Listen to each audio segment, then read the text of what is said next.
Welcome back to the deep dive. Today, we're stripping away the noise. And let's be honest, there is a massive amount of noise out there right now. Oh, absolutely. It's everywhere. Right.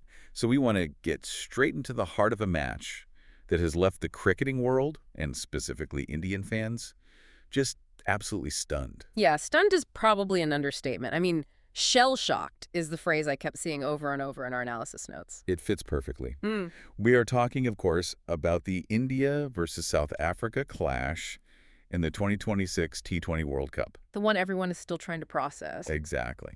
Now, if you're just tuning in, or maybe you've been, living under a rock for the last 24 hours, here's the context. Set the scene for them. India walked into the Narendra Modi Stadium in Ahmedabad as the #1 ranked team in the world. They were riding this massive wave of confidence, looking unbeatable. And then they didn't just lose. No, they didn't just lose. They were dismantled. I mean, systematically dismantled. The word being used by almost every analyst we looked at, from the data guys at First Umpire to the tactical breakdown from Chase Masters, is humbled. Humbled is the exact right word. So before we get into the why of it all, hit us with a damage report. Just how bad was it? It was a reality check of the highest order. Just to set the stage for you, South Africa posted 188. Which is a solid score. It is. In modern T20 cricket, specifically in India, that's a competitive score, sure, but it's usually very chaseable. Right, you'd back this India lineup to get that, 8 times out of 10? Easily. But India, they crumbled to 111 all out. 111 all out. In a World Cup. On home turf. Yeah. That is, honestly, it's really hard to wrap your head around. It's a 76-run defeat. It's their first defeat of the 2026 tournament, but the margin 76 runs is catastrophic in this format. So the mission for this deep dive isn't to just sit here and rant about a loss. I mean, that's what social media is for. Plenty of that happening already. Exactly. We want to understand the mechanics of this collapse. We've combed through hours of passionate post-match breakdowns from experts like Vikrant Gupta. We've looked at the pitch reports, the heat maps. We really need to move past the raw emotion. Right, because we are going to decode the tactical failures, the selection calls that have everyone scratching their heads, and this fragile mentality that seems to plague the team in big moments. Because when you lose by 76 runs in a T20, it is rarely just bad luck. It's usually a systemic failure. A trifecta of failure, actually. Exactly. We're talking about reading conditions, team selection, and skill execution. Let's unpack this, starting with the ground beneath their feet. The pitch. The famous Ahmedabad pitch. Right. Leading up to the match, the narrative, and I remember reading this everywhere, was that this was going to be a batting paradise, a belter, as they say in cricket. Yeah. Everyone was expecting 200-plus runs. Right. And that expectation is where the very first domino fell. But that is definitely not what we saw. Where did everyone get it so wrong? Well, this is where the confusion started, and it's actually a fascinating bit of soil science. Oh, I love when we get nerdy. According to the analysis from First Umpire, there were reports circulating specifically from outlets like the Hindustan Times, suggesting this was a mixed soil pitch. Mixed soil, meaning what exactly? They were saying it was 75% red soil and 25% black soil. Okay, hold on. For those listening who aren't amateur geologists, why does the color of the dirt matter? Why should you care if it's red or black? It changes the physics of the game entirely. Think of it this way. Red soil usually has a higher clay content that packs hard, almost like a clay tennis court. Okay. It offers bounce, and the ball tends to skid or carry really nicely onto the bat. It's trustworthy. You can just hit through the line of the ball. So red equals good for hitting. You see the ball, you hit the ball. Generally, yes. But when the game actually started, it turned out this wasn't mixed at all. It was a pure black soil wicket. And black soil behaves differently. Very differently. It has higher water retention, and as it dries under the hot sun, it cracks and crumbles a bit more. It tends to make the ball hold up in the surface. Hold up. Define that for us. Imagine throwing a tennis ball onto concrete versus throwing it onto a thick, slightly sticky lawn. Okay. On concrete, it zips off fast. On the lawn, it grips the grass and slows down the second it hits. That is what black soil does. It grips the ball. So the batter swings where they think the ball will be based on the speed out of the hand. But the ball arrives a split second late. It messes up your timing completely. You're swinging early. Exactly. And that makes stroke play an absolute nightmare, especially as the ball gets older and softer. And the experts pointed out that South Africa read this immediately. They looked at that black soil and just knew. They looked at it and said, we are not chasing on this. They won the toss and chose to bat. Which was a massive surprise at the time, right? Because the Indian experts were operating on the assumption of a chase bias. Yes, the logic usually is, win the toss, bowl first, know your target, and chase it down under light. It's because of the do factor. Correct. The Indian camp and the pundits were stuck in that do factor mindset, thinking the pitch would get wet and flat later on, making bowling harder. But South Africa ignored the conventional wisdom. They realized that putting runs on the board and then using that slowing, gripping pitch to squeeze India in the second half was the real masterstroke. They played the conditions, not the reputation of the stadium. And what's wild is that despite South Africa reading the pitch right, the game actually started perfectly for India. It did. I mean, South Africa was 20 for 3 in the power play. Jasprit Bumrah was just breathing fire. Oh, Bumrah. The sources were absolutely raving about him. Chase Masters basically called him the only adult in the room. That's a great way to put it. They said he has truly arrived in the tournament, which is saying something given how consistently good he always is. He was phenomenal. But here's the turning point. South Africa recovered from 20 for 3 to post 188. That is a massive recovery. Huge. To let a team off the hook like that requires some errors in the field, but it also points to a tactical drift. Right. However, before we get to how South Africa batted, we have to talk about the decision that happened before a single ball was even bowled. The elephant in the room. The team selection. I feel like this is what my group chat is still completely blowing up about. This is the point that has first umpire and Chase Masters absolutely baffled, the dropping of Axar Patel. The vice captain. You drop your vice captain in a World Cup match? Yeah. Unless he's injured? What is the logic there? That is the exact question everyone is asking. Axar Patel was benched to bring in Washington Sundar. Okay, so let's try to steel man the argument here. Let's try to see what the management was thinking. The rationale, and this likely comes straight from the management, specifically Coach Gautam Gambhir, was based on matchup theory. Matchup theory. This is the Moneyball stuff, right? Looking at the spreadsheet. Exactly. It's playing the percentages. Yeah. South Africa has dangerous left-handed batters like Quinton de Kock and David Miller. The theory is Axar is a left-arm spinner. If he bowls to a left-handed batter, the ball spins into their hitting arc, making it statistically easier to hit. Okay, and Washington Sundar. He's an off-spinner. He spins the ball away from the left-hander, which is statistically harder to hit. Okay, so on paper, in a spreadsheet, matchup sounds smart. You play the guy who spins it away. It makes logical sense, but did it actually work? It backfired completely, and this highlights the danger of playing cricket on a spreadsheet. What were Sundar's numbers? He only bowled 2 overs. He went for 17 runs. And with the bat, he scored practically nothing. So you disrupted your entire core team structure for 2 overs of spin that didn't even work. Precisely. The critique here is profound. You do not drop a bankable player like Axar. Someone who's been a crisis man. Yes, a crisis man, a gun fielder, someone who handles both left and right-handers perfectly fine in reality. You don't drop him just for a theoretical matchup against 1 or 2 batters. It feels like overthinking, doesn't it? Like they were trying to be the smartest guys in the room. It's structural panic. First umpire compared this directly to the 2022 Adelaide semifinal disaster against England. Do you remember that? Oh, yeah. The 10-wicket loss. I really try to forget it, but I remember. Right. Well, the criticism then was the exact same as now. You change your core team because you are scared of the opposition's strengths rather than simply backing your own strengths. And when you drop your vice captain, who has performed against teams like Pakistan in previous major finals, you send a really dark message to the rest of the squad. And that message is, nobody is safe. Exactly. It disrupts the internal fabric of the team. It signals insecurity. And frankly, Washington Sundar hadn't played a game in a month.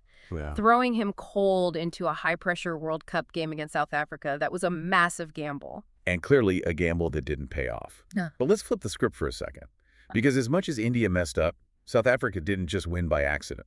No, he certainly does. They executed a tactical masterclass. How do you defend 188 on a ground where India plays all the time? They did it by deeply understanding that black soil pitch we mentioned earlier. The key term here, and Chase Masters emphasized this repeatedly, is back of length. Okay, let's break that down for the listener. Back of length. What are we visualizing here? So a good length is where the ball pitches and hits the top of the stump standard stuff. Right. Full is near your toes, inviting the drive. Short is a bouncer near your head. Back of length is that awkward zone right in between. Hitting the deck hard, just short of a good length. Exactly. It's hitting the pitch hard, maybe around the logo on the bat. Rib height, it's the uncomfortable zone. And on this specific black soil pitch, what happens? Hitting that length made the ball bite into the surface and bounce steeply and awkwardly. It didn't slide on, it popped up. Which means you can't really get on the front foot to drive. Right, and you can't really rock back to pole because the ball isn't coming fast enough. It sounds incredibly frustrating to face. It is, but the real secret sauce wasn't just where they landed the ball, it was the speed. Pace variation. Yes. The South African bowlers, guys like Corbin Bosch and especially Lungi Njiti, were varying their pace drastically. Now drastically. They would bowl one ball at 140 kilometers per hour to push the batter back, and the very next ball, with the exact same arm action, would come out at 120. And because the pitch is sticky, that 120 kPa ball just dies. It stops dead. It forces the batter to generate all the power themselves. If you try to swing hard at a ball that has no pace on it, you usually end up just slicing it straight up in the air. Yeah, compare that to the Indian bowlers. Did they do the same thing? No, and this is the core frustration from the experts. Barring Bumrah, the Indian tack was very one-dimensional. They didn't adapt. The sources pointed out that bowlers like Arshdeep Singh and Hardik Pandya were hitting 130 to 135 consistently. They were bowling pace on. Which, on this pitch, It's actually easier to hit. If the ball comes onto the bat at speed, you can just use the bowler's pace to guide it to the boundary. You don't have to muscle it. but South Africa took the pace off. They denied India that energy. Exactly. There was a stat about Lungi Njiti that honestly blew my mind when I read the notes. Oh, it's the stat of the match for me. When Njiti bowled his slower balls, specifically his off-cutters and leg cutters, his economy rate was 5.4 runs per over. That is absolute gold dust in T20 cricket. But when he bowled pace on, it went up to 8.2. Wow. He realized in real time, fast is bad, slow is good. He was essentially tossing up knuckleballs and cutters that the Indian batters just couldn't pick. Talk to me about the knuckleball. We hear about it in baseball all the time, but in cricket. It's a very similar concept. You hold the ball with your knuckles rather than your fingertips. And that kills the spin. It kills the rotation on the ball entirely, so it floats through the air looking like a fastball out of the hand, but then it dips and arrives much slower than you expect. It messes with the batter's depth perception. It makes them look silly, honestly. And South Africa also protected the short boundaries beautifully. They forced the Indian batters to hit to the long boundaries or straight down the ground against the spin. Sneaky. I love it. So you have these tricky conditions. You have South Africa executing this pace-off strategy perfectly, and then you have the Indian batting lineup. Yeah. The sources were, well, they were not kind. No, they were brutal. Yeah. And deservedly so. Words like arrogant, ego, and lack of game sense were thrown around quite a bit. Was it really that bad? It was a collective failure of application. Let's start with the opener, Abhishek Sharma. He's an exciting young talent for sure. He is, but Chase Masters noted his innings looked incredibly shaky. He scored 15 runs, but he was criticized for blind slogs. Just swinging for the fences. Pretty much. He eventually got out to, guess what a knuckleball he didn't read. Ah. He was trying to hit the ball out of the stadium when the situation demanded timing and placement. He was playing the bowler he wanted to face, not the ball that was actually delivered. And he wasn't the only one. The top order collapsed to 31 for 3 in the power play. That is a disaster in a chase of 188. It is. When you lose 3 wickets in the first 6 overs, your probability of winning drops to single digits immediately. And then you have Surya Kumar Yadav, SKY. The best T20 batter in the world. Usually, yes. We know him as this 360-degree player who manipulates the field, hits behind the keeper, scoops, sweeps. Right. But the analysis from first umpire pointed out something really interesting. He played too traditionally early on. What does that mean in this context? He got stuck trying to hit down the ground or through the cover shots that are exceptionally hard on a sticky pitch. Because the ball isn't coming onto the bat. Exactly. He didn't access those areas behind square leg or fine leg that he loves. South Africa had a plan for him. They packed the field in his strong zones and forced him to play straight, and he struggled to rotate the strike. He got completely tied down. It seemed like South Africa was always one step ahead, even the way they started the bowling. Yes. They opened with Aiden Markram, a part-time spinner opening the bowling. That felt like a trap. It was a gamble, but a highly calculated one. Markram is not a frontline bowler. But South Africa knew India would see part-timer and immediately think, attack. And it disrupted India's rhythm. Immediately. India tried to blast him, lost their composure, and it set the tone for the chaos that followed. But the experts argue that the panic actually started way before India even picked up a bat. They talk about a shell-shocked moment when India was still in the field. Yes, this involves Varun Chakravarthi, India's mystery spinner. Okay, what happened there? Earlier in the game, South Africa decided to target him specifically. They used their feet, came down the track, disrupted his length, and just hit him for big runs. And the experts argue that seeing their mystery weapon get taken apart caused the Indian team to panic. Precisely. The panic set in defensively first. The team went into a defensive shell. You could see shoulders dropping in the field. And that carried over to the batting.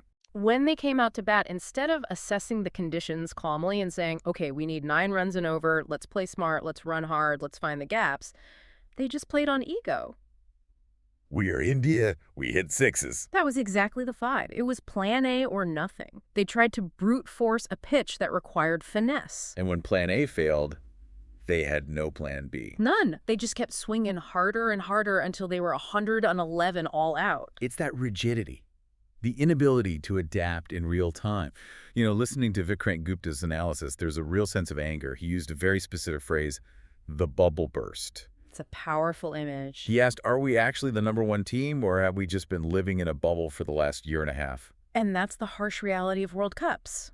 India has been dominating bilateral series, winning in Sri Lanka, winning at home against weaker sides, or sides resting their main players. Right, but those don't simulate real tournament pressure. Exactly. You don't get exposed like this until you're on the big stage against a top-tier team that has actually done its homework. And this exposure has a cost, a literal cost on the points table. Let's talk about the net run rate. Oh, the NRR. This is the silent killer in tournament play. Because losing is one thing. Losing by 76 runs is a whole different animal. It's catastrophic. Because of the sheer margin of defeat, India's net run rate has plummeted into deep negative territory, around -3.8 according to the sources. Ouch. -3.8 is a deep hole to climb out of. So what does this mean for the road ahead? Is the tournament over for them? It's not over, mathematically, but the margin for error is gone. 0.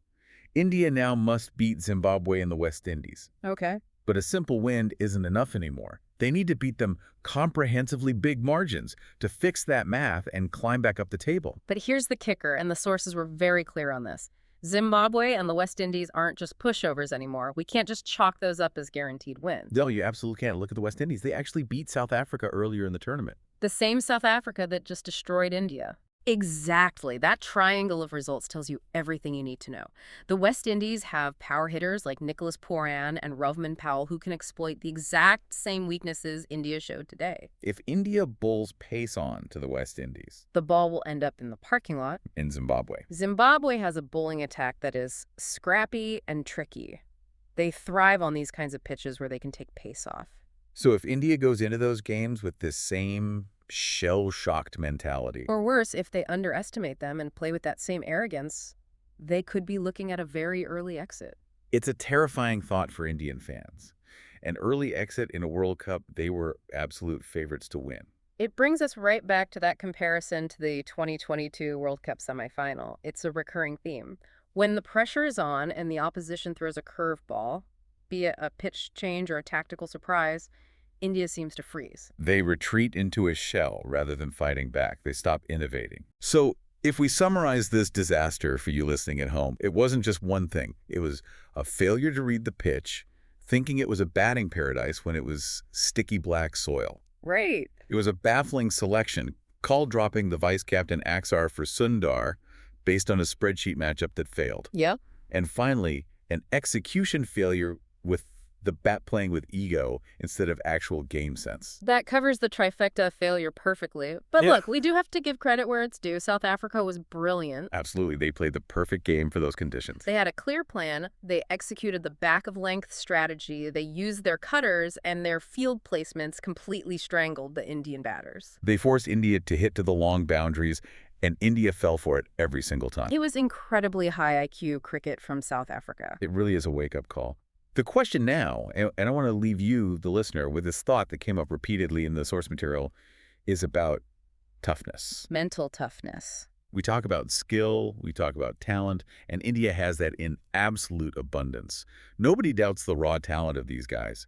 But is this team actually tough? That is the ultimate question.